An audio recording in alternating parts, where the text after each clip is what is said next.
Shalom Aleichem.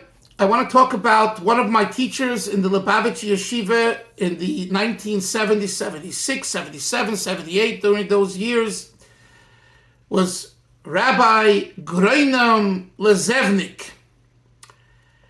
His Levaya is today, I believe, in Yerushalayim in Kodesh. He was 106, 107. I think he was probably actually older. I met him in his home on the corner of, I think, East 9th or so and Avenue O, or East 10th and Avenue O in Brooklyn, in the Flatbush section. I met him there, again, about 5 years ago.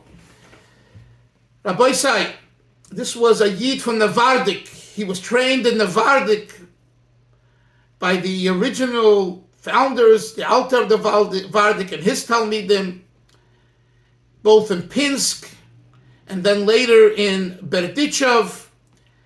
And I had an opportunity to have him as a Hebrew teacher in the high school department of United Lubavitch Yeshiva on Ocean Parkway.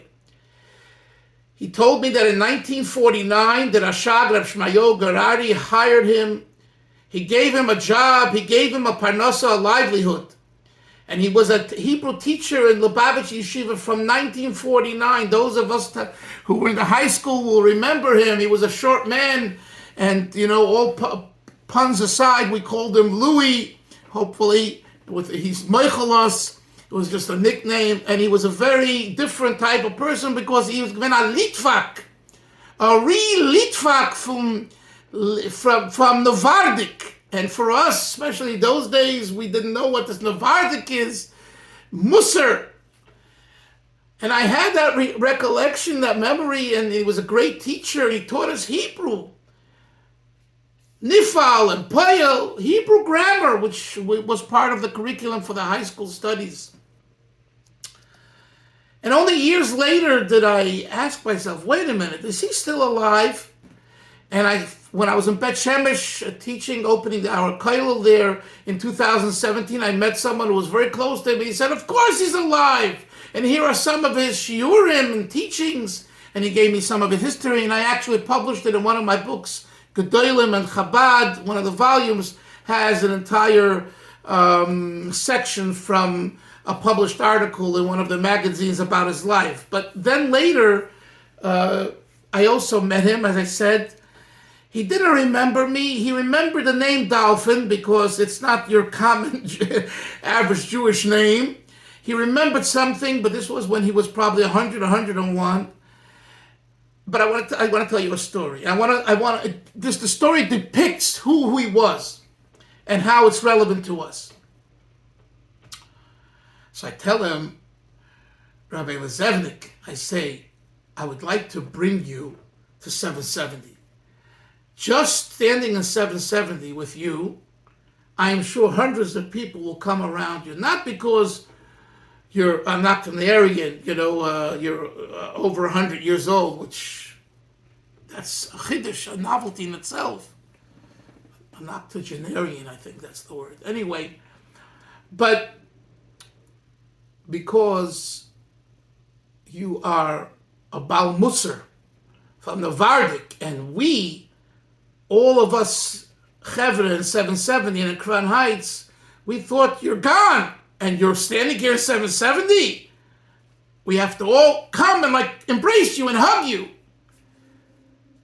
He heard me. This he heard, and he understood. And he said to me, Nein, das ist Gaiva. No, I won't do that because it's ego, it's haughtiness. Das ist Gaiva. My friends, when I heard these words, I melted. I fell through the floor. A man who's 100, 101, and he hears that I want to bring him to 770 to make a big deal out of him. He says, no. Because Musar, he didn't say those words, but I'm paraphrasing. Musar teaches that's real Gaiva, making of a person such significance. No. But you're 100 years old.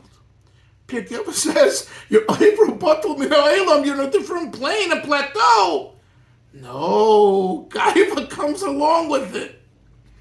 The story is priceless. This was Rabbi Lezewnik. So my friends, especially by all the Talmidim, the students of Lubavitch Yeshiva who had Rabbi Lezewnik as a teacher, Chevre, this is what he told me 5 years ago when I met him in his very old age. He told me that he had Yechidus with the Rebbe in 1970 or 71, I believe. And the story is that he was studying at, I think, NYU for a PhD in a field that I think something scholarly that really was in line with what he was learning and doing and teaching. And he needed a certain book, a certain manuscript, or maybe it was a field of manuscripts, I forget now. And he heard that the only person who can maybe get him this book is the Rebbe. He had a Yechidus. He went into Yechidus, and he told me, this is what he told me 5 years ago. He told me he went into Yechidus, and he said to the Rebbe knew about him because he was teaching for the yeshiva for the Rebbe's brother-in-law, Reb Shmayo Garari, the Rashad. And he said, he asked the Rebbe, can he somehow get him this manuscript? The Rebbe told him that it exists, he believes, at JTS, at the Jewish Theological Seminary, the conservative movement's seminary, and that he has a connection there. And he told him to contact this person and say that the Lubavitch Rebbe asked that you loan him, that he should loan him the manuscript. He told me that he went out, he did that, and he got the person from the seminary because he heard that the Lubavitch Rebbe requested it for him and to loan him to see this manuscript that helped him in his PhD thesis. So he said to me that besides the godless and the tzidkus of the Rebbe, that he had a schus of working in his institution and having Yechidus with him, he Pasha did him a simple favor, a favor that no one else could accomplish, only the Rebbe. And this is what he told me, so I'm sharing that with you. Rabbi Sai, he was a Novardik, he told me something else. He says that the people between Shachris and Musaf on Shabbos in his shul, that he was a rabbi of for probably 50, 60, 70 years, he said that he was really old and tired. It was hard to talk and to be awake the whole time, in his very 80s and 90s, 100. He said, when it comes to the 10, 15, 20 minutes of Musar that he gives every Shabbos, Musar! Hardcore Musar! Shabbos Kodesh! He becomes revived. He becomes excited. And redt in sein litwische Novardike Sprach und sagt ja rein die Menschen zu Tshuveton. This was Rabbi Lezewnik. Groinem Lezewnik. We in Lubavitch know of one other Groinem the Mashpia in Lubavitch, Reb Groinem Esterman. We know of our Groinem. Rabbi side, there's another Groinem of the Litvische world that passed away and is buried today in Yerushalayim. Reb Groinem Lezewnik. Schus a Yogin Alenos, a Hoppen a Lichten Gan Eden. And we should be zeicher to the Gula Shlema, v'kitzen v'rannu, v'sheich ne'ofar, v'hu b'teicham, with Mashiach's arrival, mamish, amen, the amen now.